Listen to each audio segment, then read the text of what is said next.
Hello friends आसतु जानिबा आजिर गुरुत्वपूर्ण खबर को बढ़िला भत्ता टंका सरकारी कर्मचारी बड़ घोषणा बढ़िला आउ दुईटा भत्ता टंका केंद्रीय कर्मचारी बड़ घोषणा केंद्र सरकार जुलाई रे केंद्रीय कर्मचारी महंगा भत्ता को 3% वृद्धि करथिले जहाँ 53% को वृद्धि पाइछि।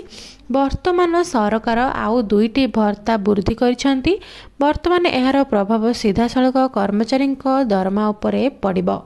एहार अर्थ हेउछि वर्तमान तांकर दरमा वृद्धि पाइबो। एही दुईटी भत्ता हेउछि नर्सिंग भत्ता एवं पोशाक भत्ता। जेतेबेले महंगा भत्ता 50% थिला सेतेबेले सातम वेतन आयोग अनेक भत्ता वृद्धि करने परामर्श देथिले। परवर्ती मिशन शक्ति को नहीं बड़ बयान एबे प्रभाती देले बड़ बयान मिशन शक्ति को नहीं एवं रड़ी छाड़िले।